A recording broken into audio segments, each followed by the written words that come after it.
Hello and welcome to the Analytics Show, the podcast of business through the lens of data science.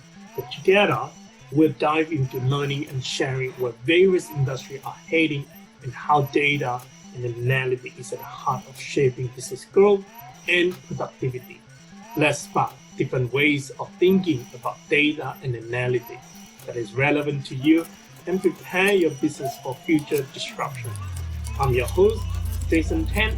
I'm delighted you could make it on this journey with us. Hey guys, to continue to get support tips, techniques, and tools and learn from the expert, hit that subscribe button wherever you are so we can keep in touch and continue our lifelong learning together. Hello, Neil. Welcome to the Analytics Show podcast. So excited to have you here. I know we have been connected for quite a while. I'm so glad we were connected again by our friend, Jeff Bezos. So excited to see you here today. Oh, it's awesome. Thanks for having me on, Jason. I'm looking forward to our conversation. Love it, love it. Now, before we go to the heavy lifting about all those AI innovative stuff, let's talk about something that I have found about you during my research. You were awarded the President Volunteer Service Award by the US President in 2016. Crazy. Tell us more about it. Well, I've always been a big believer about give back and community service. And so my motto in life is actually try to leave the world at least as good as I found it, if not better. So I'm always looking for opportunities to give back, contribute. And it just so happened that year I did a lot of big things, particularly around the SDGs and stuff, that I was very honored to get recognized for that work. Sorry, excuse me. Sorry, did you say SDG? What was that? SDG, do you mind to elaborate that a little bit? Yeah, I keep forgetting that it's not a common term, but in 2015, the United Nations, they voted on 17 goals for a better world. And they're called the Sustainable Development Goals, or SDGs. So they're things like zero hunger and poverty, good health, access to justice. I won't go through all 17, but those are goals that they're actually trying to work to make happen by 2030. That was the commitment the member nations made. Wow, right. That what I think I have read about it. I think that part of it also has got to do a lot of things that you do with the. I think you developed this whole program called AI for Good with UN as well. We will go into that a little bit later, but just freshing back that memory. What was it like? Did you meet the president like in receiving that award? No, unfortunately, no. I would have loved to have met President Obama at the time, but they didn't do that for that kind of volunteer. They gave me a nice pin certificate. I got a little letter from the president, so yes, it was nice. But yeah, but Jason, the funny thing is even though I didn't meet President Obama when getting that award, I've actually ran into him twice in my life. Really? What was that? Were those two occasions? Did you say hi and say, "Hey, thanks for the award"?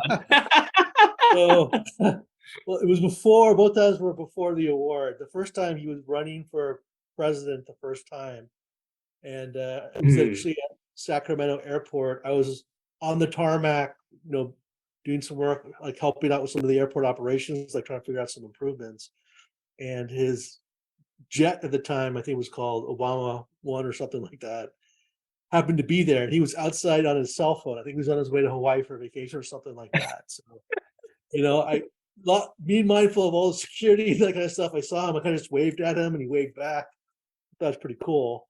And then it was, I think, 4 or 5 years later. Again, I was on the tarmac of the DC airport. And they were going on, and there was he was actually outside the little area of Air Force One. So this time I didn't wave or anything because a lot of security. Now he's president, but I remember he was looking over in my direction and he yelled out, "Hey, did I see you on the tarmac of Sacramento Airport?" I yelled back, I'm like, Yeah, so surprised you remembered that. Oh, dear, oh dear. I think that is it was a good idea not to do that. Otherwise, we'd have to go through the whole background check, background research, just to make sure that you were not stalking the president. Oh no, I was more worried about like the Secret Service wondering who is that guy? And is he waving or is he doing something? You know?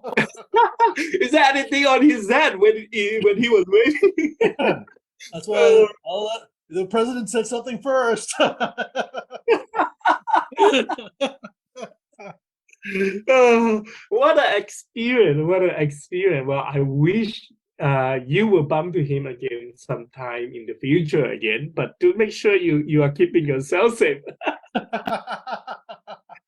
For sure, Jason. I love it. I love it. Now, talking about some of the works that you were doing. So you are currently the Chief Executive Officer at ACSILabs. Is that how I pronounce it? Or ACSLab? How do I pronounce? What is the right way to pronounce? We normally just say ACSILabs because it actually stands for Advanced Cognitive Science Institute. Ah, right. Yes. Of course. That makes sense now. Tell us more. I think often we talk about AI, um, some people don't necessarily consider about that whole cognitive thing, but some people certainly do. And I think the future, hopefully I can see it in our lifetime. The real advancement of the AI has got to be the cognitive side of it. Super interesting to hear what you guys were doing there. Tell us a bit more about it. And I'd be happy to. I've always been about like solving large, complex problems, and that's actually what we focus on. So our work is really centered around the convergence of cognitive science, AI, and the metaverse. So cognitive science, one of the big things we've all learned is that unfortunately the way we learn is still very much rooted in 19th century techniques. So we don't exploit better ways of learning, and there are actually proven learning models that are more effective and more sticky for human beings, but because we've been doing it for so long and it works good enough, there's not been a whole lot of change. Yes. Think about some of the complexity of problems we're trying to tackle, like climate change, sustainable engineering, finance. A lot of organizations are facing very complicated challenges, right? It's not like just here's one root cause. It's the whole sea of things coming together. And so the cognitive science aspect is kind of help improve people's cognitive abilities, help them become better creative and critical thinkers, and be kind of take the freedom to take a little bit more risk to figure things out. Now, nobody wants to destroy their organization, right, Jason? Absolutely. So there's some gun shyness about trying some of the more, we'll call it experimental ideas. And that's where the metaverse aspect comes in. So metaverse doesn't mean VR. It's really like Web3. It's like a digital or virtual world. So we exploit digital twins to replicate, a farm, a mine, an office. We have AI bots, that kind of stuff. So you can actually try your ideas and see what happens in a safe space. So if you totally bomb out on it, it doesn't wreck your organization. It doesn't hurt the damage, reputational damage, that kind of stuff. And then the AI component is if you're going to try some of these things, you have to understand what the outcomes are. And so the AI is taking a lot of information around socioeconomic and geopolitical and other forces, markets, all that kind of stuff to show what the results were, not just the outcomes you're trying to generate, but the ripple effect across the board.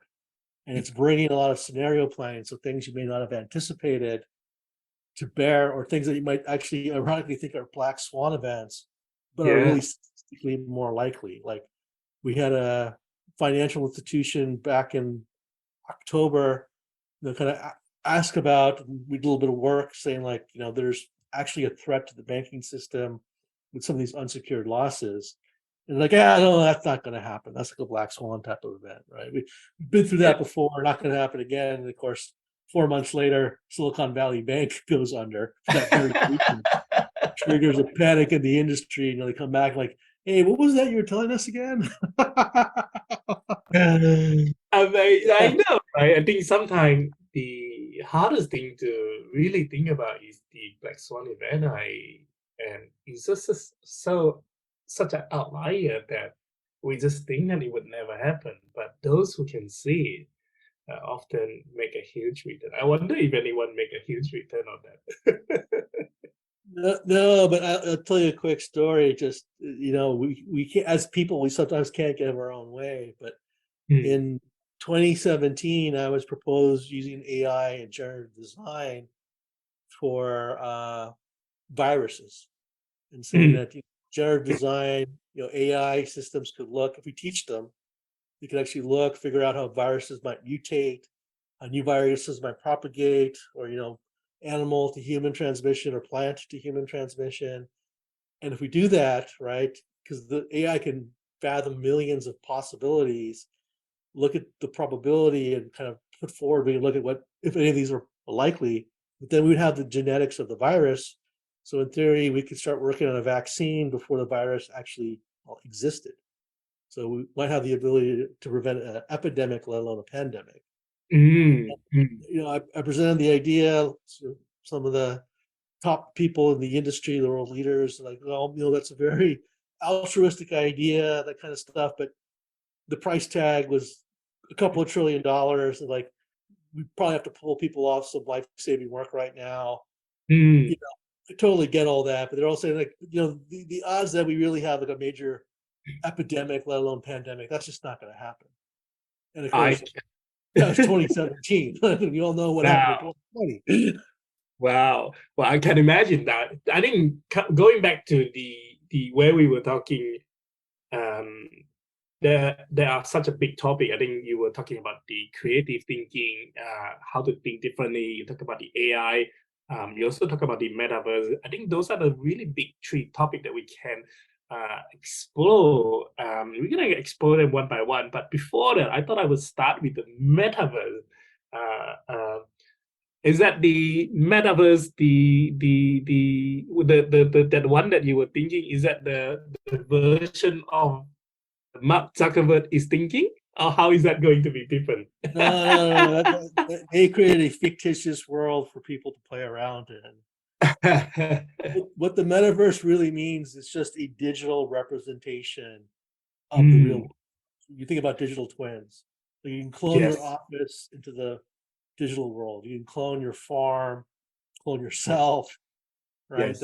That's the whole point. It's just you're creating this immersive experience so that when Mm, you are experimenting with ideas, it feels more visceral and real. It's almost like you can get your hands on it, right? Digitally speaking. So I think I can't remember if it's General Electric or Rolls-Royce actually uses the metaverse to design jet engines. Right? mm, Started this several years ago and they learned you don't need a physical space, you don't need to buy materials, right? If something goes wrong with the mm. design and it blows up, nobody dies. But in this metaverse world, not only can you design the engine, you can stress test it in ways you can't do in the real world. Like you can actually Exactly. put it on a virtual plane and fly it at 80,000 feet, fly it through a thunderstorm or a heat wave and see what happens. Right? That's the AI part, simulating what would really happen. That's Mm. not something we can actually do in the real world. Yeah, I think that whole digital twin in the metaverse has a lot of application. Equally, that is a lot of data and the AI components in there. Funny enough, when I was speaking to a gentleman, Grant Fullen, he is the CEO and the founder of Local Mobi. He was talking about some use cases in the transportation. It's bloody amazing. Now, for the listener who are not familiar with the digital twin, uh, uh, and also the data and the AI components of the digital twin in the world of the metaverse, can you elaborate a little bit and share with them and us about those components? Yeah, absolutely. So we talk about digital twins. We're actually essentially cloning something for the real world into the digital world. So think about your office. how the building looks, how the rooms are laid out, where the furniture is, where the plugs are. You can clone all that into the digital world, so it looks like an exact replica. Yeah. That's essentially a digital twin. You can do it with an object. You can do it with a location like Brisbane, the city. And I know they're actually doing some of that in preparation for the Olympics. Wow. And then, or you can do it with people. And so Mm. I know a lot of people worry about deep fakes. That's the evil side of digital twins. That's somebody copying someone for malicious intent without their purpose. There Mm. are people that create digital twins of themselves for reasons they want to do. It's like, I can't name names. There are some celebrities that have Mm. created twins of themselves so they can do more commercials, they can do more fan engagement. So you're actually talking with them, or it's them selling you some coffee, but it's actually a Mm. digital twin of them. Right. So, how exactly do they create? Like, do they send out the plane with the camera or the lidar, taking images of the entire city in order to get the data to create the digital twin, or is that how it get created? How does it work? So you can do that. That's usually the best way. You get the most robust data to create a digital twin, but you can Mm. also do it just from photographs or even video. Oh So wow. Yeah. yeah, you can stitch together, like if you look at like Brisbane, there's plenty of photographs across the city where you can just stitch them together. And again, machines have that keen eye. They look at things at the pixel level, are Mm. able to then replicate that into the digital world. Fascinating, fascinating. Now, talking about the whole creative thinking, I think one of the things that I have learned, that you focus and you are championing, is about the secret about thinking differently, especially in the world of the innovation of AI. Tell us exactly do you mean by that? I'm really interested to delve a little bit deeper in that whole topic. Well, I really believe, Jason, that everybody has a $1 billion idea. They really do. Whether they want to pursue it or not is a different story. But I think the challenge is people feel like they don't know how to come up with that idea, Mm. right? They like, look, and I've heard people, I'm not Elon Musk, I'm not Jeff Bezos, I'm not Steve Jobs. Those guys have special, their brains are wired specially, right? I can't replicate that. That's not true. It's not like their brains are somehow wired differently. It's just the way they think about things. They look for like opportunities rather than threats, like when they see Mm. things. And that's the really thing. So when I say that you can think differently, everyone says that. You want to be an innovator? You got to think differently, but no one ever tells you how to do that. And one thing I did was actually look back in my career and say, how did I do some of these things?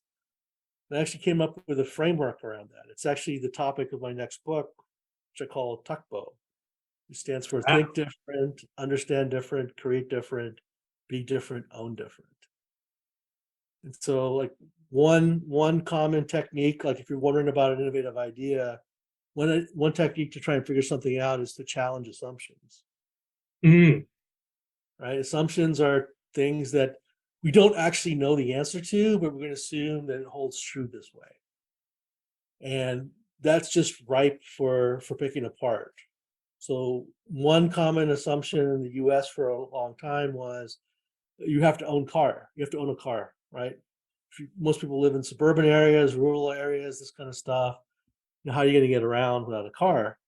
And then one day there was a guy, he kind of started thinking to himself, he's like, I'm a young guy, I don't have a lot of money, but the car is like the most expensive thing I have. I spent a lot of money on it, insurance, gas, maintenance, and I Yeah. don't really use it that much.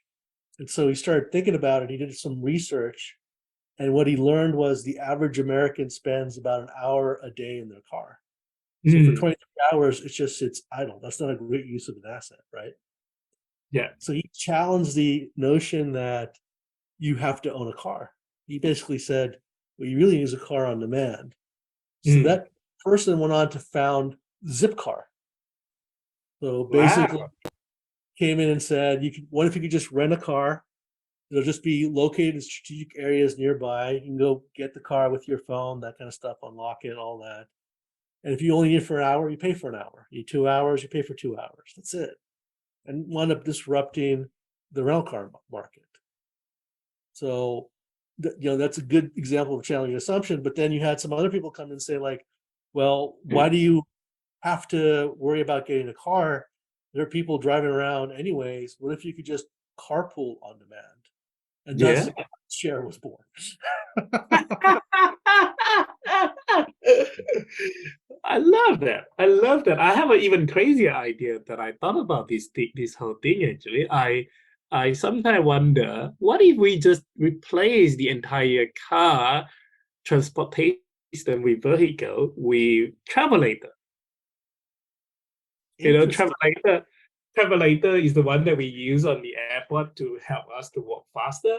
Now, my idea, my challenge or my innovation, or to think differently, is that I think of it as a analog versus digital. And if I were to think that how the water is passing through the river, um, vehicle or car is almost like you are taking a bucket of water at a time.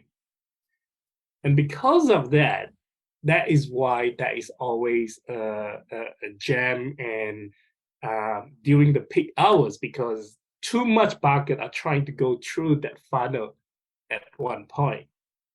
Whereas river, if you think about it in a digital way, that's no longer a bucket. People are just flowing accordingly.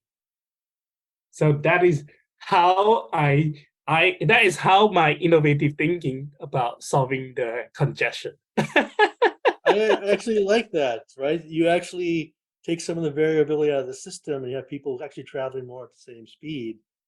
That's actually a great idea, Jason. I'm maybe, serious. maybe I can. I was actually trying to challenge the assumption, why do we have to travel at all? What if we had, like in Star Trek, the transporter, right? I'm just in one location, that I just need to be somewhere else so I can get beamed over there. That's what I'm waiting for.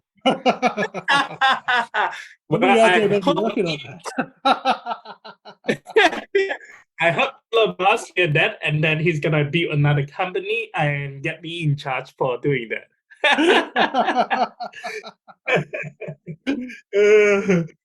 On that note, though, I think the daunting part for most people, including myself, is easy to think. It's easy to come up some crazy idea, but hardest part is to the execution. Especially this sort of execution. If we go back to that travelator crazy idea, without the resources like someone else, like Elon, it's just unrealistic just to even to think about it. What is your comment on that in that sort of obstacle? I mean, I get that perception, Jason, but what I've learned is that's not really true. If your idea really solves a problem, but more importantly, creates value, Mm, you can get resources. You don't go from idea to trying to build the whole thing, right? Kind of prove and all that kind of stuff. And I've heard over 2,000 startup pitches in my life so far, and that's mm, where I see entrepreneurs get tripped up. They have this idea, they're talking about building something that they want, right? They're mm, building a product or service that they want. They're not building something customers need.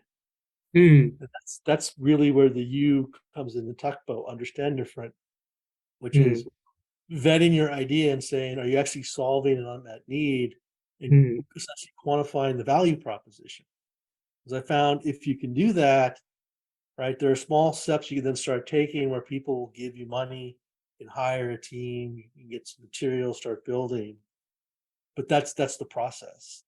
And mm, I just, to be honest, for a second, though, that's the idea. We know what we need to do. We just got to go start building. I've heard mm, people say, like, look, we know what the idea is.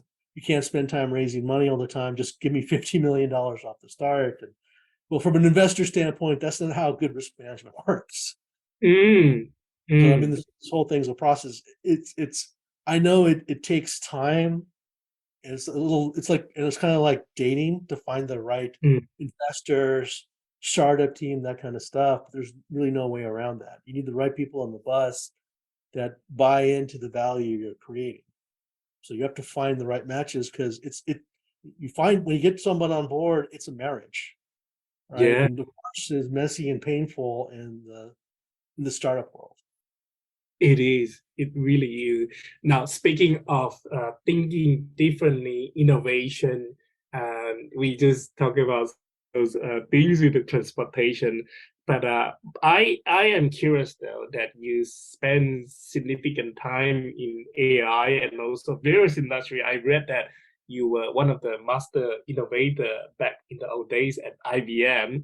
My question for you is: do you think this whole notion of think differently and innovation, is it very much the same framework when it comes to AI, or it would have to be completely different way to think about it as well, as opposed to different industry? That's an interesting question, Jason. And really, my experience, it's the same. Your Mm, approach to thinking differently and turning that into reality, it's the same. I mean, AI is it's just a new set of tools and capabilities. You mm, understand how to try and apply it. And that, ironically, is the biggest challenge with AI. We're used to computers being about automation, right? Doing something mm, faster or cheaper, less errors. That's great. And you can do some of that with AI. That's where most of the focus is, but you're only tapping into 20-30% of the value from AI, right? AI, we call it the third generation of computing because it has whole new capabilities. I mean, you're talking a machine that could look at billions of variables, find subtle connections and patterns, and draw insights we've never seen before. And most yeah. people don't tap into that part of it, right? Because they're not used to thinking about computers as like an assistant, or used to think of it as automation. And so if you want to think differently, that's what you got to do. So, I worked on a research project where, people that lose a limb, like a hand, could we restore mobility? And Mm, what we know is the brain can still send signals to a phantom hand. So, yeah. technologists' first reaction is, okay, we'll Elon Musk this with Neuralink, drill a hole in their head, put a chip in, capture their brain waves, teach AI what those brain waves mean, translate that to robotic hand, right? Yeah. Done. But that's actually a lot of automation, right? We're just trying to automate the brain waves and automate what a hand does. I don't know about you. I'm not so cool about drilling a hole into my head to try and do that. But this is why having the right domain experts comes into play, because the most successful AI solutions I've seen to date come from domain experts. So we actually work with doctors and clinical researchers. And what they actually Mm, help us understand is, yeah, when the brain tries to activate your phantom hand, it triggers a process in your body. And mm, part of that process is muscle and tend motion. So mm, we learned we could actually do, their help was put an IoT sensor array like at the elbow. And it could pick up those little muscle and tendon motions, right? We don't know how the brain works. We can't teach AI that, but we do know how the muscles and tendons work. And that we can teach an AI what those motions mean. And so now, and this has been going on for about a year and a half, 2 years, a person literally thinking about doing something, capture that motion, AI translates that in a robotic hand. So you see people now, they can make a fist, shake hands, hold a cup of coffee, drink from it. So some level of mobility has been restored. So ah, thinking differently about how doing this rather than trying to just replicate what we know, it's the same approach, not just in AI, but in most things we want to try and do.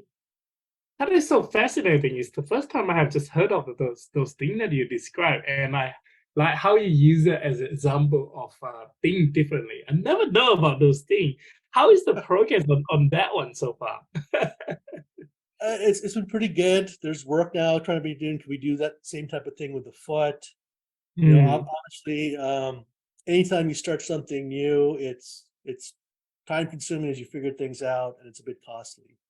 The mm, great thing about the technological solutions is that over time they rapidly come down in cost, especially as you achieve like scale. So mm. there's real belief that maybe in 5 to 7 years we could really outfit people with a missing limb with a robotic version that they can use that like sensor array with. Right. earlier on, you talk about how sometimes the perception of the AI is about the automation versus the intelligence. Do you think that perception or perhaps that misconception has changed over the last few months? It's an interesting question, Jason, because I would like to think so, but ironically, in a session earlier today, people, it was plain to see they still think that way. They feel like that AI is like a supercharged search engine. It's like a more efficient way to get an answer that we already know. And that goes back to automation, where it's like Mm. AI has this capability to try and figure things out. It can actually help answer questions we don't know the answer to. That's the innovation part. And that's where we need to get more people thinking about. Do you think that day will come soon? Or do you think that it's possible that AI will know the things that we do not know? It's already happened. I mean, we've been seeing this for 12, 13 years now. I mean, it's not that it's new, it's just there's so few people that have realized that and are tapping into those new capabilities.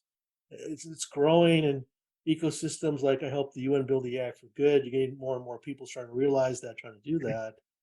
But it's a huge kind of cultural mindset shift, right?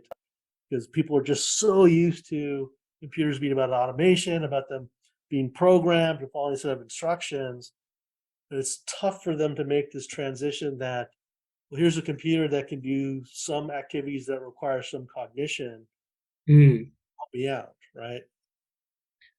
Can you give us some example to visualize what you just shared with us? ChatGPT, right? Everyone says it's exploding on the scene. I find it funny. ChatGPT's actually been around for a few years. Generative AI has been around for 10 years. You referenced local motors earlier. That's actually Mm. something I worked on, I think, back in 2016. But Mm. ChatGPT reached a point of enough cross AI training that it could do routine tasks for like the average person. So Yes. before it was like designing cars or jet engines or helping to make music, but now it's like, oh, it can help me do like research, help me do my homework. But Mm. talk about innovation. Right at the end of January, a good friend of mine, she was telling me that her son is actually using ChatGPT for job searching. And I Yeah. said, what's he doing? And she was like, he is basically given ChatGPT a raw resume, so like all his experience, all his skills, that kind of stuff. And he gives ChatGPT the job description, and ChatGPT then writes a tailored resume based off his experience and cover letter. And Yeah. he went like 17 for 17 in getting interviews. So I encouraged him to share Wow. that's a great kind of innovative way to do this. So he did, and now Mm. I think a lot of people started copying that. I see people now have actually built, generative AI tools using things like ChatGPT or Midjourney to do exactly that, Yes. help you craft your resume and your cover letter. And I think Yeah. it's going to the saturation point now where if you're not doing that for your job hunt, you're behind the curve of everybody else. But I thought it was a very innovative solution when you first thought of that and started doing that. I so agree with that. In fact, I agree to the extent that I actually built a tool called Engage AI, where people are using it to comment on LinkedIn to break the ice and build relationship. Obviously, I always encourage that we still want to have the human in the loop where they can always add their personal touch on that comment. And that has been great. We have seen so many people using it. I think we have got about 30,000 plus people since we launched in January are using it in breaking their ice, that build relationship. I heard the same story. Some of the job seekers were using it to find a job, just to get the attention of the hiring manager. Yeah, no, that's awesome, right? And you're touching upon something that's really important, Jason, is that things like ChatGPT, we call it generative AI, right? It's generating or Mm. producing something. It's not creating it. All it's Yes, doing is giving you kind of that first draft of something. You still need to exactly, vet out what's been there, especially some of the facts, and add to it and polish it up. And exactly. This whole thing about prompt engineering is exactly around that. If you understand how something is actually created, you can put the right parameters in there so that first draft you get, rather than be 40% done, could be 70% done. Like, one of my good friends is a photographer, and she actually uses Dolly 2 and Midjourney, but her prompts are like 300 words long, right? Yeah. She's not just saying like, give me a picture of an avocado chair. She's like, I want a picture of an avocado chair. I want kind of this texture, this color scheme. I want this kind of lighting, this kind of shadowing. So just putting all the things. She understands how photographs and images work and are created. By giving that level of detail, she's like, I get like 95, 98% of the way there with what I want. 100%. I am going to share another secret. I am with something that I do with the ChatGPT is I am actually writing a book, and I admit that I actually have quite a bit of help with the ChatGPT. But to your point, though, is that my prompt is super detailed. It's almost like few hundred words long. To help me to elaborate and to get the detail of some of it, and then update it with my personal touch. And I actually thought that it has made things so much easier, while also help to convey the key point that I want to share with people. But that's the point, right? It's to take some Mm, of the heavy lifting off of us so we can mm, focus on more of the complex value add components to our work. exactly. Well, enough about me shouting out about myself. That is very good of me. But here is the key question. I think in the context of the AI driven innovation, I think the biggest concern that lots and lots of people have, including myself, is the ethical consideration. What do you think are those ethical considerations? Whether it's the individual engineer who work on it, or perhaps the organization behind it, or the organization looking to implement it. I'm very big about the need for regulation. You know, Mm, it's part of my work as the UN's AI advisor is to figure some of that stuff out. What is ethics and what is moral use is more complicated because everyone has a different like moral code. But absolutely. we live in the digital age where there's no boundaries on this technology, meaning that we have to figure out some sort of baseline. And that's another big kind of societal cultural change. It's going to take Mm, time, but we can't mm, also wait to get everyone on board and agree on that. And the ultimate of irony is I actually sit on one of the UN committees around AI governance, and it's kind of expanded out to kind of like science and technology governance. And we've been debating different kinds of frameworks, and we're sort of mm. like this who has the global credibility. And then the UN Secretary General Antonio Guterres kind of, without us realizing, may have jumped the gun a little bit, or maybe not. Sorry, Antonio, if I'm mistaken. Was saying that the UN actually wants to create a whole agency just around to manage AI stuff, right? Which is one of the Wow. options we had been thinking about. There are a couple other options as well, but that's, I think, how pivotal this has become to humanity as a whole. Mm. I was gonna ask you how the country or how the UN are perceiving, especially with that the world tour that Sam Altman was doing for the last few months, that going around to talk about building the AI governance. Do you feel like all this awareness from what you described sounds like it is increasing and is taking lots and lots of this around the world? I mean, it is right. This is the challenge that we have. It's a kind of a twofold challenge. One is that we actually have a lot of people working with this technology or creating AI tools that don't fully understand what they're doing. There's a lot of Mm, smart technologists out there, but they don't know all the ins and outs of medicine or finance or even marketing. mm, And so that lack of domain deep expertise becomes challenging. And we've seen some of the pain from that. And then you couple that with the other major challenge is that historically as people, we're very reactive, right? We kind of Mm, wait for something to happen and then we jump in, figure it out. We think we have time then to course correct, but we live in an age where the pace of change is so fast. It's just so fast. The volume of impact is so great that if you're not switching to a proactive type of model and trying to anticipate different uses or misuses, it's already too late. There's mm, a county in California, I probably can't name which one. Everyone thinks like, okay, self-driving cars 20 years away, AI automation of jobs 20 years away. There's plenty of time to figure things out. There's a county in California where, we've been doing some workforce development in the state.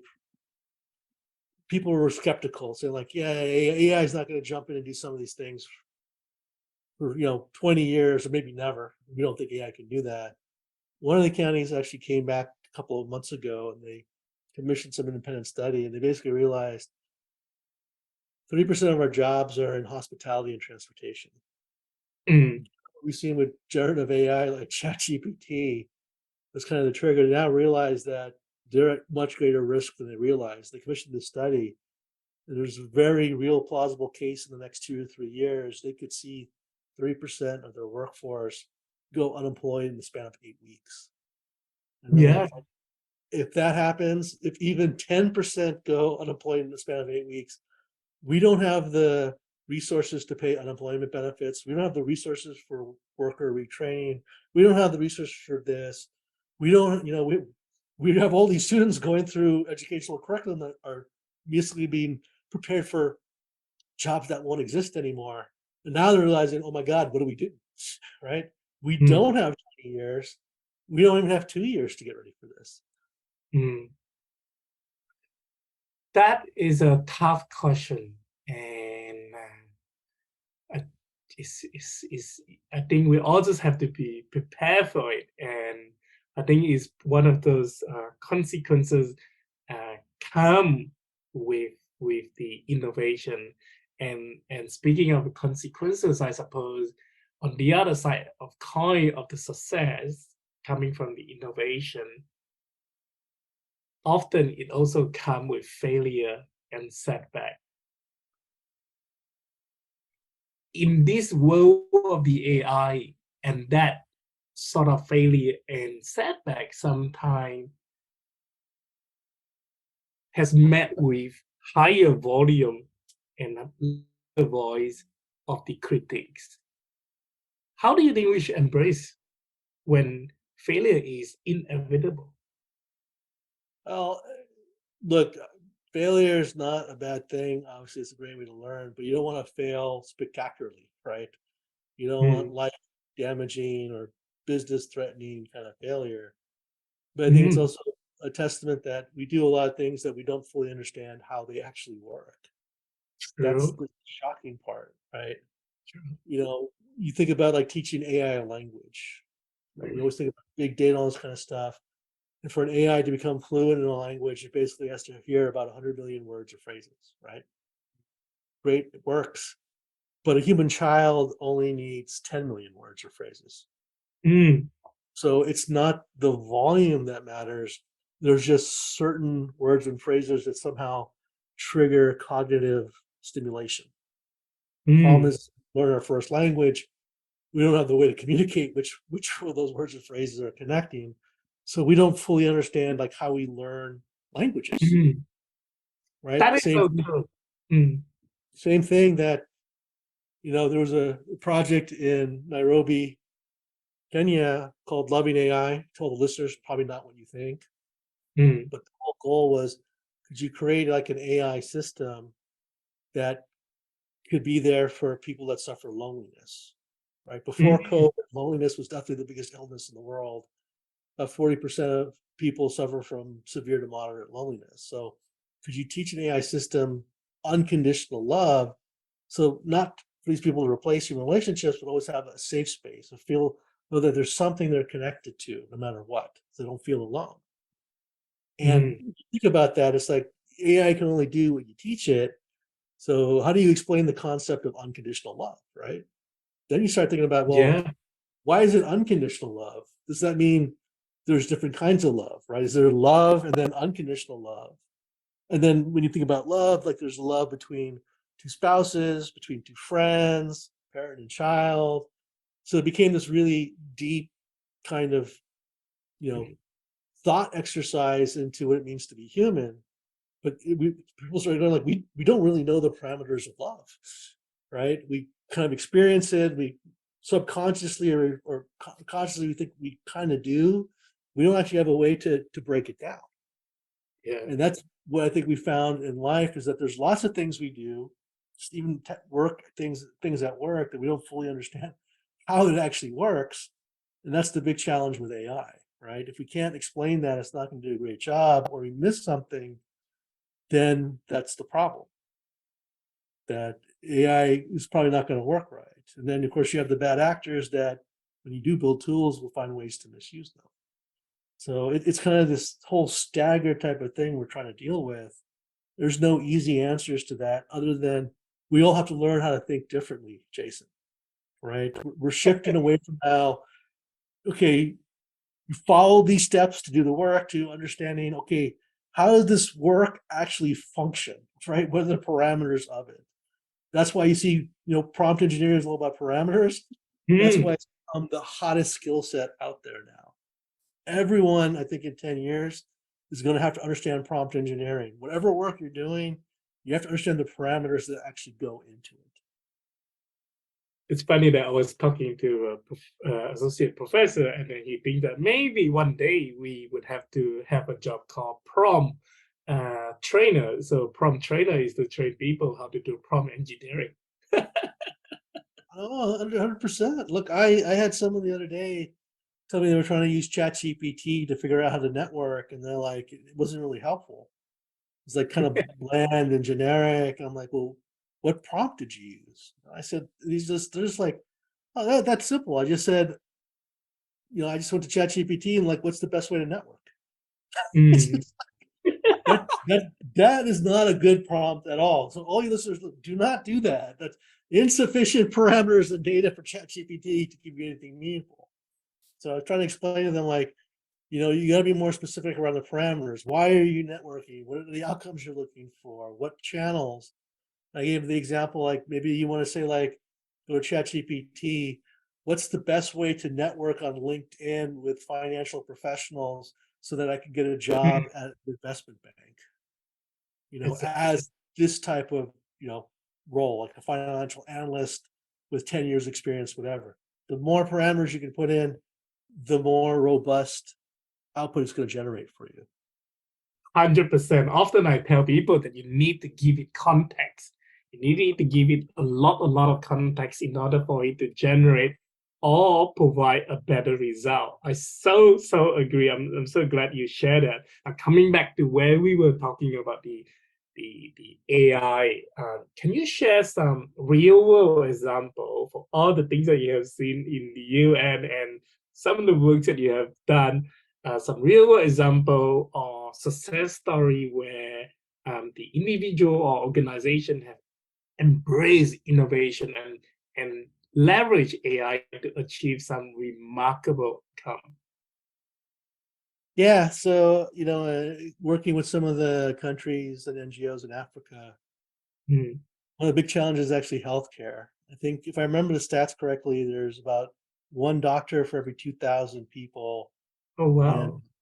I think the average distance a person is away from like a doctor or a health clinic is about 70 kilometers, right? So Mm. accessibility is a challenge, and understanding the limitations of some of the infrastructure, like necessarily don't have high speed internet. What we did was we actually helped design a tablet, and on the Mm. tablet is a self-contained AI system that knows some basic, well, more than just basic stuff around health and things. So if someone falls ill or gets injured, anybody in the like the that little area can grab this tablet, put in some information, use the camera to help the AI kind of scan in. The AI will prompt questions, get the thing, and then if it's treatable, help show the person how to treat the injury or the illness. Or if it's more serious, then say, look, we got to call for a helicopter or something to evacuate the person. So in effect, by doing that, we turned, the average person into like a physician's assistant. So at least improves some accessibility to healthcare. And all you need is to be able to keep that tablet charged, right? Mm, Structure consideration. that is a great example. Now, to summarize to all these things, what are the advice do you have for the organization to really embrace, incorporate innovation and think differently and innovate AI into their organization? I mean, the first is you have to make a commitment to want to do that. I know a lot of companies say you want entrepreneurial thinkers, but then they're not really open to new ideas, let alone willing to put the resources behind it. But if you're serious about that, you have to create the culture and environment to support that. I mean, my IBM Mm, days, there was the system that if you had an idea, you could put it forward. Obviously you have to have the business case, some of the things for it. But if you put forward an idea, the process was set up that in 3 weeks or less, you had a chance to pitch your idea, try and showcase the value, and you'd have a decision on whether a company wants to move forward with it or not. So there was a channel to do that. So you got to do something like that. But you also got to essentially teach your people how to think differently. And that's like where my Tuckbow framework comes in, because I've had a lot of clients now actually take it and use it for their own things. And I've actually, ironically, had some people use it personally, like for their own, figuring out their own career path, which I hadn't thought of before. But I mean, there's a lot of frameworks and tools and things like that. But if you really want to do it, you got to commit to it. absolutely. On that note, what is the best way for people to reach out to you? Is LinkedIn, Twitter, your website the best way? Which way would be the best? Yeah, I mean, I actually publish a lot on social media. I'm very active. I actually have a LinkedIn newsletter where I share a lot of the stuff around like AI and the metaverse in terms of business use. My book, Only a Revolution, was a bestseller, so it's a great source if you're wondering about AI and use cases. But if you have questions or you want to bounce an idea off, or you're wondering more about Tuckbow, I explain what it is on my website, which is just my name, neilsahota.com. Can I give you a plug about the book that you are publishing soon? Yeah, I would appreciate that. That's actually about Tuckbow. So it's a much deeper explanation about how that works. I know, like I said, some people reach out, they have me do some workshops for their people. Happy to do that. But that's the thing in my next book, and actually show how people have applied Tuckbow to create new innovative products and services. I love it. I would have to keep an eye on that and get a copy when it is released. Now, here are the two final questions I have got to Neil before I let you go. The very first one, what is your most important first principle? My first principle is always, what's the value you're trying to create? Mm, Every I'm a real big believer. You have limited time. You should be focused on what's the value you're really trying to create. I'm not saying don't go binge watch Yellowstone or something like that. I would say everyone needs downtime, but there's some value in doing that for you, right? Or for your community, maybe your spouse. I don't know, but that's always my first principle: is what's the value I'm trying to create. I love it. What is one book that you have read and thought it would have been better for your younger self to have? Oh man, that is actually Getting to Yes, which is actually ironically a book about negotiation. But Uh-huh. Jason, I'll tell you, I wish I'd learned this like when I was in elementary school. And that, we always talk about people, process, technology. Process is really mature. We've really been able to develop robust technological tools, but it's always the people challenge. That's what I found everywhere. It's always like a people challenge. How do you get buy-in? Most people don't like change. How can you show and craft the value propositions? How do you communicate effectively? Mm, It's those things that are really important. And Getting to Yes is actually a great book because it kind of forces you to think about the other person, what they value, so that you can figure out, do you have the right value proposition for them? And then how do you communicate to them in terms that they're looking at and thinking about, not what you're thinking about. Exactly. And I think that is probably even more important for the engineer, for the analytic professional, for the people who work in data, who work in the AI. I think all of those people like myself and yourself, we like those industries for a good reason. But equally, I think they are part of our personality where it makes us good at doing those things, but equally not so much. Not speaking for everyone, but I think speaking in general, few of us probably face more challenges in communicating, in negotiating, in getting the yes. Highly recommend people to read that book, but also to embrace the idea of talking to people, dealing with people. That is what makes a huge difference. 100%. I always tell people, don't be like Steve Sassoon. If you don't know who that is, right? It all goes back to Kodak. So if you're old like me, you remember Kodak was the king of film for like over 100 years. And they eventually got killed off by digital camera. Digital camera started coming out in 1996.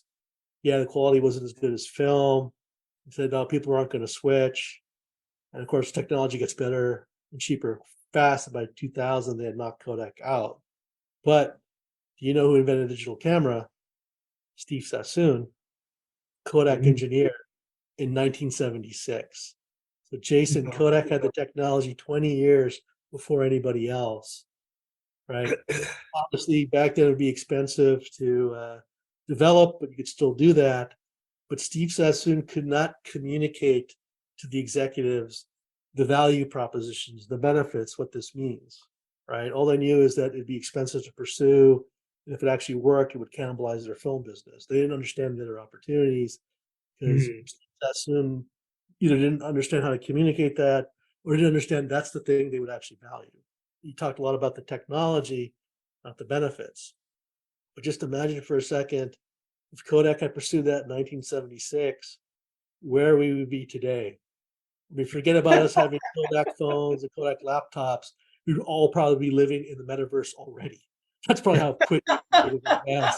They proceeded 20 years earlier.